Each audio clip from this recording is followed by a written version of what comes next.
Igreja com a paz de Senhor Jesus. Gostaria de convidar os irmãos a abrir a Bíblia Sagrada no livro do escritor aos Hebreus, capítulo 11, versículo 1 ao versículo 22. Aleluia. Louvado seja Deus. Desde já quero agradecer os irmãos que estão orando comigo. Continue orando para que eu possa conseguir atingir o alvo. Aleluia. Livro dos Escritores Hebreus, capítulo 11, versículo 1 ao 22, diz assim: Ora, a fé é a certeza de que havemos de receber o que esperamos, e a prova daquilo que não podemos ver, porque foi mediante a fé que os antigos receberam o bom testemunho. Pela fé compreendemos que o universo foi criado por intermédio da palavra de Deus, e aquilo que pode ser visto foi produzido a partir daquilo que não se via. Pela fé, Abel ofereceu a Deus um sacrifício mais excelente do que Caim. Por isso, por meio da fé, ele foi reconhecido como justo, e no momento em que Deus o aprovou a sua oferta, apesar de estar morto, seu testemunho de fé ainda é eloquente. Por meio da fé, Enoque foi transladado de forma que não experimentou a morte e já não foi encontrado por estar com Deus. E havendo sido trasladado, visto que antes de ser trasladado, havia recebido o testemunho de que ainda tinha agradado a Deus. E em verdade, sem fé, é impossível agradar a Deus, porquanto para qualquer pessoa que dele se aproxima, é indispensável crer que ele é real e que recompensa todos quantos consagram a ele. Pela fé, Noé, quando devidamente orientado acerca dos acontecimentos que ainda não podia ser visto, motivo por santo temor, constituiu uma arca a fim de salvar a sua família por intermédio da fé. Ele condenou o mundo e tornou-se herdeiro da justiça que vem da fé. Pela fé, Abraão, quando convocado, obedeceu e dirigiu-se ao lugar que no futuro recebia como herança, embora não soubesse para onde estava sendo dirigido. Mediante a fé, peregrinou na terra prometida como se fosse terra estranha, habitando em tendas, e assim como Isaque e Jacó, herdeiro com ele da mesma promessa. Porquanto aguardava alcançar a cidade que tem alicerces magníficos, da qual Deus é o arquiteto e o edificador. Por meio da fé, da mesma forma, a própria Sara recebeu poder para gerar filho, ainda que estéril e avançada de idade, porque considerou fidedigno aquele que lhe havia feito a promessa. Sendo assim, daquele homem, já na virilidade, nasceu uma descendência tão numerosa como as estrelas do céu e incontável como os grãos da areia do mar. Todos esses viram pela fé e morreram sem ter recebido o que havia sido prometido, contudo, viram de longe e à distância saudaram, recebendo que eram estrangeiros e peregrinos sobre a terra. O que expressam dessa maneira demonstram que estão em busca de uma pátria, pois se estivessem cogitando sobre aquela de onde saíram, teriam a possibilidade de voltar. Em vez disso, aguardaram eles pela pátria excelente, ou seja, pela pátria celestial. Por esse motivo, Deus não constrange de ser conhecido como Deus deles, mas lhe preparou uma cidade. Pela fé, Abraão, no tempo em que Deus se expôs à prova e ofereceu-lhe Isaque como sacrifício, aquele que havia recebido as promessas, estava mesmo a ponto de sacrificar o seu unigênito, ainda que Deus lhe tivesse prometido por intermédio de Isaque, tua descendência seria estabelecida. Porquanto acreditou que Deus era suficientemente poderoso para ressuscitá-lo dentre os mortos, e simbolicamente recebeu Isaque de volta dentre os mortos. Pela fé, Isaque abençoou Jacó e Esaú em relação ao futuro deles. Pela fé, Jacó, prestes a morrer, abençoou cada um dos filhos de José, e apoiando sobre a extremidade do seu cajado, o adorou a Deus. Pela fé, José também, ao final da sua vida, relembrou o êxodo, os filhos de Israel do Egito, deu instruções quanto o enterro dos seus próprios ossos. Amém? Eu li um pouco rápido, porque o texto é comprido, senão a gente já ficaria 1 hora lendo o texto. Irmãos, do mundo, vivemos numa sociedade que é impossível nós vivermos no dia de hoje sem fé. É impossível nós vivermos nesse tempo presente, no mundo caótico, no mundo de diversidade que nós estamos vivendo, viver sem fé.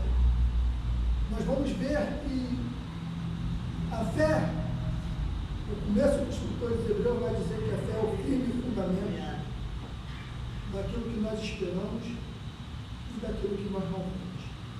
O que você tem esperado? O que eu tenho esperado?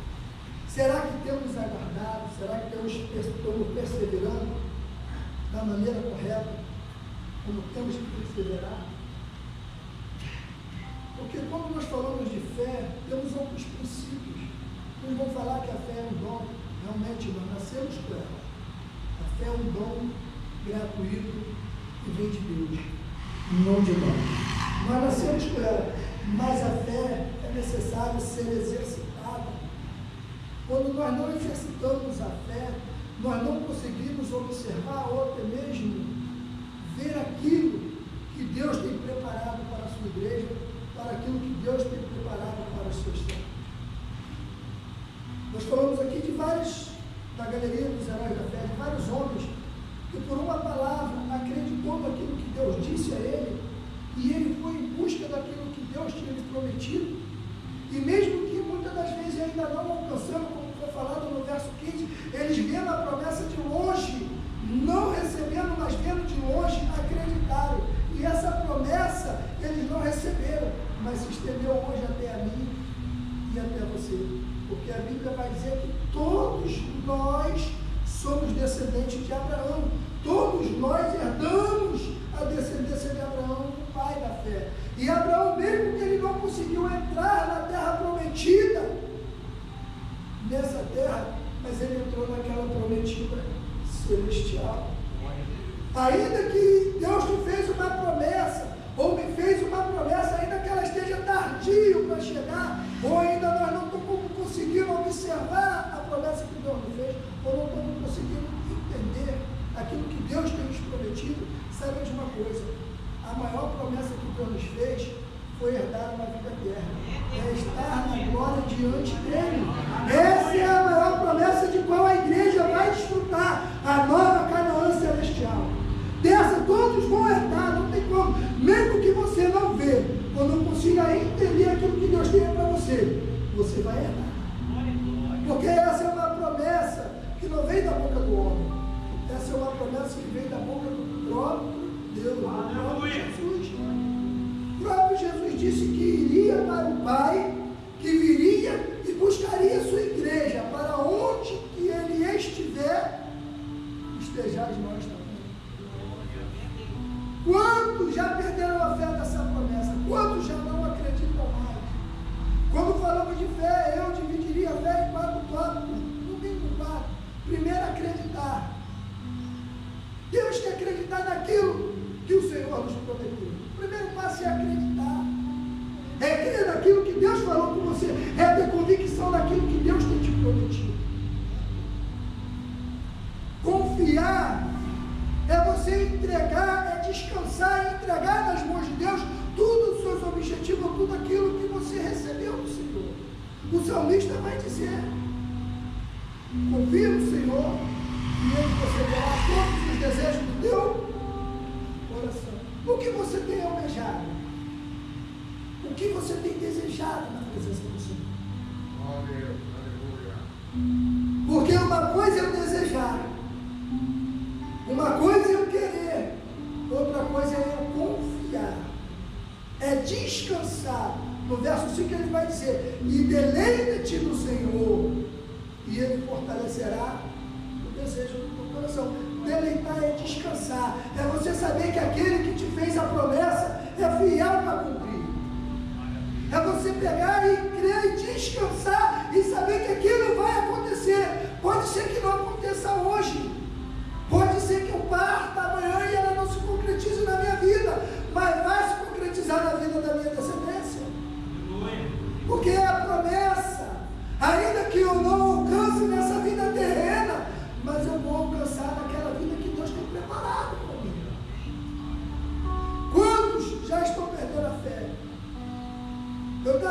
esses dias conversando com um presbítero afastado da igreja do Senhor. Ele pegou ali o meu carro, o Sport, e eu levando ele ali para o aterro do Flamengo, e nós estávamos conversando, e ele dizia que já não cria mais que Jesus ia voltar. Ele não estava mais crendo, porque a vida toda, ele já com quase 70 anos, sempre ouvindo dizer que Jesus ia voltar, e até hoje nada. E assim como ele, muitos têm ainda essa dúvida. É por isso que o próprio Jesus, ainda nessa terra, no seu ministério, em Lucas capítulo 18, no verso 8, no finalzinho do verso, ele vai dizer assim: porventura, quando vier o Filho do Homem, achará fé na terra? Aleluia. Jesus estava fazendo uma pergunta para aquele povo presente naquele momento, porque muitos estavam ali em volta de Jesus, mas não estavam tendo fé que ele era o Messias, não estavam acreditando que ele era o Salvador da humanidade. E Jesus vai chegar e vai fazer uma pergunta para aqueles que estavam à sua volta. E essa pergunta é contemporânea, ela serve para os dias de hoje, para os dias atuais, e vai servir para os dias futuros. E hoje Jesus está me perguntando para mim e para você: porventura, se ele vier hoje, ele achará fé no meio da igreja? Aleluia! Se ele vier hoje, ele achará fé da forma que tem que se achar? Será que nós estamos com a nossa fé inabalável como tem que ser na palavra do Senhor? O irmão estava falando aqui que Deus falou com ele. Falou sobre confiança, sobre crer, aguardar, esperar, porque ele está no negócio. Ele deu um testemunho dele aqui. Deus falou: confia, que no tempo certo ele vai fortalecer o seu coração.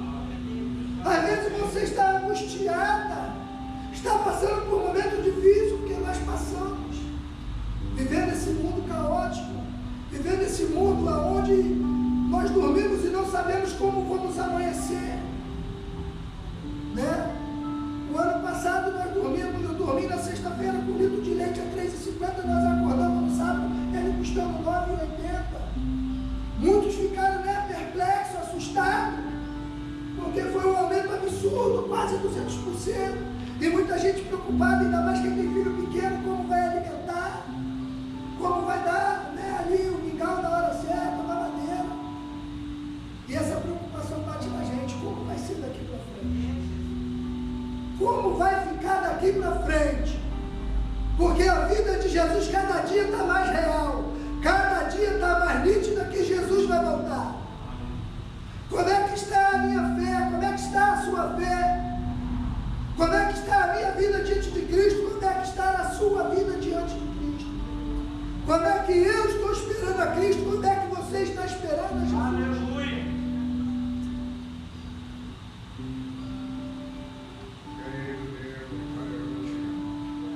Porque para entrar no céu não é de qualquer maneira. Não vamos entrar. Me falha a memória onde está o livro, onde está o capítulo e onde está o versículo. Mas diz que sem fé é impossível agradarmos a Deus. Aleluia. Hebreus 11:6, né?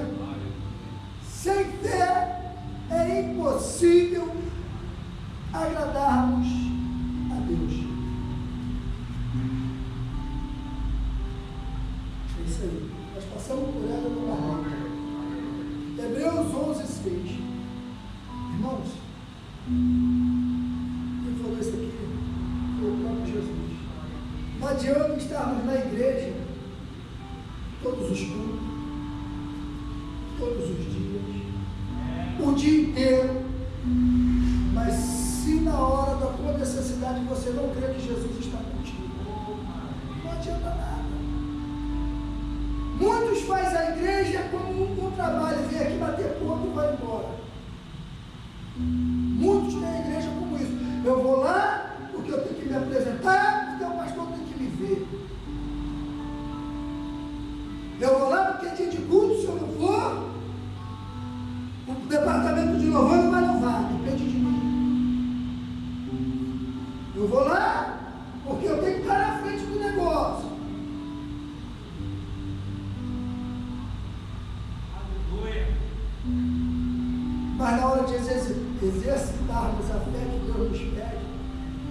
Cheguei fora, nós fazemos diferente. Ontem eu quase sofri um acidente ali na descida do shopping Grande Rio para pegar o viaduto. Por volta de 6h30 da manhã, eu vinha um carro entrando na rotatória, e o carro que ia descendo na minha frente tirou do carro que estava fazendo a besteira e jogou no meu, me jogou em cima da mureta do dom ali. Mas quando eu desço sempre meio devagar, com muita cautela, eu segurei o carro, não cheguei a esbarrar na mureta, mas cheguei perto, coisa de um pau. E o cara olhou para mim, pô, eu ia acabar batendo 2 carros, tive que tirar dele. Eu falei, meu amigo. E Jesus às vezes está falando com a igreja, e nós ficamos de brincadeira dentro da casa do Senhor, não prestando atenção naquilo que Deus está falando. Enquanto Deus está falando, enquanto a palavra de Deus está sendo ministrada, e Deus está falando com a igreja. Irmãos, nós estamos vivendo um dia difícil, não é mais dia de brincar, mas não. Não é dia de brincarmos, de ser crente, não. É dia de mostrarmos para que nós fomos chamados, para que você foi escolhido, para que eu fui escolhido. Aleluia. Deus tem um propósito na vida de cada um. Deus não chamou ninguém à toa. Deus não chama ninguém para vir para a sua casa, para a sua presença à toa. É porque Deus tem um propósito. Deus, quando chama Abraão, tinha um propósito na vida de Abraão. Deus chama para Abraão e fala assim: Abraão, sai da tua parentela e vai para a terra que eu lhe mostrarei, porque de ti eu farei uma grande propósito. Deus tinha um propósito. Aleluia. Tinha um propósito. Deus vai chamar Noé, constrói uma arca, porque eu farei chover sobre a terra 40 dias e 40 noites, é isso? Então tinha um, e ninguém creu que ia chover. Sabe por que ninguém creu naquela época? Porque naquela época não era costume chover. Passava anos e anos e não chovia, porque a chuva ela não caía sobre a terra. Então o povo achou que aquilo que Noé estava pregando era brincadeira, era história da carachia. Mas quando veio o dilúvio, todos pereceram. E quantos estão pensando que eu e você estamos contando história? Quantos estão pensando que eu e você estamos falando conto da carachia, enquanto a vida de Jesus ela é real? A vida de Jesus ela é real. Ela não é um conto de fada. Ela não é uma história qualquer. A gente estamos falando do Messias, da promessa que Deus fez lá, ainda quando Deus tirou o homem do jardim, quando lançou a primeira promessa dizendo assim: maldito és tu, serpente, e da semente da mulher nascerá um que pisará na tua cabeça e tu lhe ferirá os calcanhares. A primeira profecia estava lá atrás. Deus prometeu lá atrás a salvação para a humanidade. Quando Adão pecou, Deus já tinha um plano de salvação para a minha vida e para a sua vida. O plano de salvação começou com o pecado do homem lá no Éden. Quando o homem pecou, Deus ele entrou com a providência. Deus ele nunca deixou o povo dele desamparado, ainda que passasse pelas lutas, ainda que passasse pela tribulação dessa vida. Mas Jesus nunca desamparou o seu povo. Até o dia de hoje, ele ainda fala na tua palavra: poderá uma mãe que gera se compadecer do seu filho que carregou em seu ventre? Mas se essa fizer isso, eu nunca me esquecerei de ti. Ainda que isso possa vir a acontecer, eu, o Senhor, cuido de você, nunca esqueci de você. Davi ele tinha tanta convicção, tanta fé em Deus, que quando ele vai escrever o Salmo 24, ele vai dizer no verso 4: uma coisa eu pedi ao Senhor, mas a outra eu vou fazer. Eu vou buscar estar na casa dele todos os dias. Ele pediu e fez a sua parte. Foi falado aqui hoje no testemunho do irmão. Ele tem que fazer a parte dele, para que Deus possa fazer a dele. Muitas das vezes nós queremos bênção do Senhor, mas não fazemos nada para receber a bênção. Não cremos nem que vamos ser abençoados.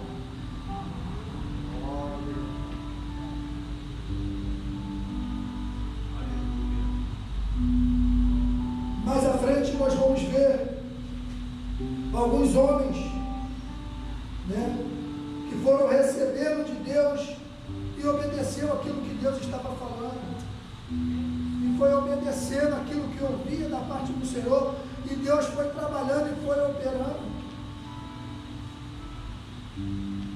O que tu tem pedido ao Senhor? Eu não sei. Aleluia. Você tem pedido uma cura? Aleluia.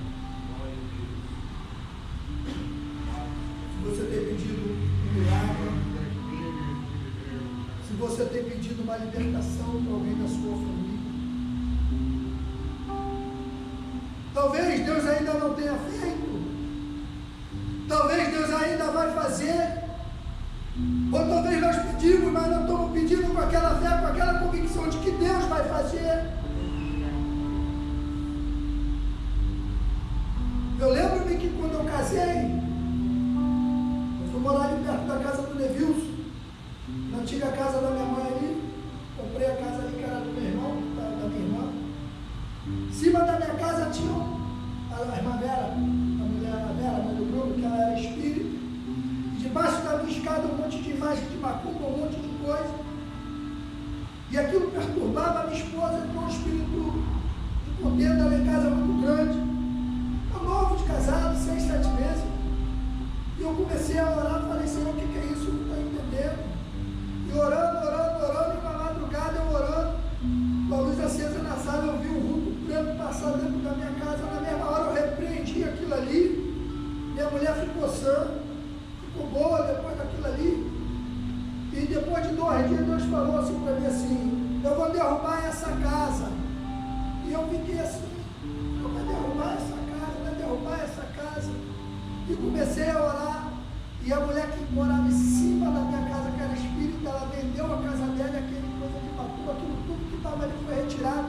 Aí eu entendi o que Deus estava falando. Deus estava falando que ia derrubar, ou seja, ia tirar aquilo dali, porque aquilo ali, a Bíblia diz que aonde a luz chega, as trevas têm que sair, ela não pode ficar. Aleluia. E Deus fez com que as trevas saíssem dali, mas não foi fácil. Foi 8 meses de peleja, minha esposa ali atribulada dentro de casa, eu casado de novo, porque a minha esposa não é muito de falar, mas se um dia vocês conversar com a minha esposa e perguntar sobre isso aí, ela vai falar para vocês. Foi um período muito difícil, foi um período que eu acho que eu mais orei a Deus, que eu mais jejuei a Deus, porque era uma coisa que estava me afetando diretamente, eu vendo uma hora do meu casamento se acabar, e minhas forças se acabando, e minha fé se acabando ali, porque eu já não sabia mais o que fazer.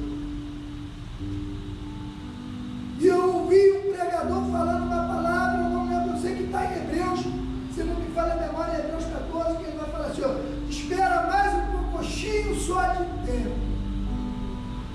Aí eu ouvi essa palavra, e aquilo entrou no meu coração, bradou como se Deus estivesse falando para mim, aguarda mais um pouquinho, espera mais um pouquinho, porque vou eu fazer um milagre. Aquela palavra eu recebi como bálsamo naquilo que eu estava passando. E 2 dias depois, eu no meu trabalho, estava ali trabalhando no Hospital da Mulher na época, Sérgio Cabral retornou aquela obra, nós estávamos trabalhando, e nós tínhamos um grupo de oração na hora do almoço, onde nós dobrávamos o nosso joelho ali, para orar, acabava o almoço, correndo para ali, só orar, era 1 hora praticamente quase de oração. E 2 jovens foram para ali, aí sentou comigo e falou, irmão, eu vejo o irmão todo dia orando aí, e eu estou com vontade de me abrir com o irmão, porque eu estou passando um problema muito difícil em casa, e ele começou a falar para mim dos problemas dele, e quando ele começou a falar os problemas que ele estava passando dentro do lar dele, eram os mesmos problemas que eu tinha passado dentro da minha casa. Aí eu entendi o propósito de Deus na minha vida, e eu comecei a aconselhar ele hoje é crente, já era um presbítero da casa do Senhor. Ganhei aquele casal para Jesus, aquele rapaz e a esposa dele, eles moram na ilha do governador, de vez em quando a gente ainda se cumprimenta, se fala por telefone, e hoje eu me sinto alegre, porque eu vi que Deus me usou, mesmo através de uma tribulação, Deus me trouxe uma experiência para lá na frente, tratar de alguém. Tudo que você passa na sua vida hoje, é porque Deus tem um propósito, você não passa uma necessidade em vão. Você não passa por uma adversidade em vão. Você não passa por uma luta em vão. Porque Deus sempre vai ter um propósito naquilo que você está passando. Deus vai sempre te usar para alguém numa hora certa. Você pode reparar, é nos momentos que você está mais precário, é nos momentos de mais de luta, é que Deus te usa para aconselhar alguém ou para falar do amor dele para alguém. Porque Deus primeiro faz você sentir, para depois você ter experiência para falar. E eu aprendi isso na minha vida. Foi difícil? Foi. Irmãos, eu quase me separei casado. Eu tinha casado, no meu casamento eu vi que não ia durar um ano. E eu ia me separar, que a luta era muito grande. Irmãos, para vocês terem ideia, tinha dia de eu me arrumar para a igreja, minha esposa puxar minha gravata, querer me cortar com a minha gravata para que eu ia para a igreja. O ponto que estava. E eu falava, Jesus, o que é isso? Minha esposa com 30 anos de evangelho, com atitude dessa e aquilo me machucava. Irmãos, quando não era isso, às vezes, ela não deixava eu dormir à noite, atribulada dentro de casa, no outro dia eu tinha que sair 5 da manhã. Quantas noites eu saí, fiquei com olheira funda, né, porque eu quase não dormia de noite, ia para o trabalho pesado, chegava de noite, problema em casa, e assim foi 8 meses, eu falei, Jesus, a minha esposa está acabando. E Jesus falava para mim, tenha fé, aguarda mais um pouquinho, aguarda mais um pouquinho. Irmãos, é difícil. Estou falando isso aqui porque talvez eu não sei se tem alguém que passa pelo mesmo problema ou vai passar ou conhece alguém. Só estou dizendo que é nessa hora que Jesus prova a nossa fé. Aleluia. É nesse momento que a sua fé e a minha fé ela é aprovada. Tem um hino que fala disso aí. No momento que a nossa fé é aprovada. É no momento que Deus vai provar a nossa fé, é no momento mais difícil da nossa vida, nas áreas mais difíceis da nossa vida. É naquele momento que você não está mais aguentando, que as tuas forças estão se acabando, aí você precisa exercitar a tua fé para você ver o milagre de Deus acontecer. É difícil, irmão. É difícil exercitar a fé no momento de adversidade. Você vê que os discípulos estavam no barco, Jesus ali dormindo. E eles estavam acostumados a enfrentar o mar, porque a Bíblia diz que eles eram pescadores, eles viviam da pesca. Eles estavam acostumados com o mar revolto, eles estavam acostumados com tempestade em alto mar. Mas naquele momento ali eles temeram, ponto de quase perder a fé. Quando eles acordaram, Jesus, o próprio Jesus vai dizer, homens, o que era fé? E ele vai ali, repreende o mar, repreende o vento, e todos vão dizer, quem é este? Que até o mar e o vento lhe obedecem. É nesse momento é que Deus está provando a nossa vida. Eu não sei o que você está passando, qual é a adversidade que você está passando, se é na sua vida material, se é na sua vida conjugal, se é na sua vida coletiva no meio da sociedade, ou no meio do trabalho. Eu não sei o que você está passando, mas tenha fé. Deus tem um propósito nesse negócio. E muitas das vezes nós não entendemos. Mas Deus sempre tem um propósito. Deus nunca vai deixar a gente passar por algo se Ele não tiver um propósito naquilo. Ou Ele está querendo nos ensinar, ou Ele está querendo nos moldar, ou Ele está querendo que nós venha exercitar a nossa fé mediante aquele processo. Alguma coisa Ele está querendo de nós. E muitas das vezes, irmão, nós olhamos para a luta e esquecemos de perguntar a Deus, qual o seu propósito nisso, Senhor? Qual o propósito que o Senhor tem nesse negócio? O que o Senhor quer? O que o Senhor quer que eu aprenda? O que o Senhor quer que eu entenda, ou veja, ou enxergue? Porque muitas das vezes, irmão, só olhamos para o problema. Abraão, se olhasse para os problemas que surgiu diante dele, ele não tinha saído da terra do meio do pai dele, não. Porque lá ele tinha conforto, lá ele tinha sua esposa, lá ele tinha tudo. Ele saiu para um lugar que ele nem sabia para onde ia, nem como ia chegar. Levou só o que tinha, roupa no corpo, catou todo mundo ali e foi. Acreditou. No que você tem acreditado? No que você tem crido? É uma pergunta para nós hoje.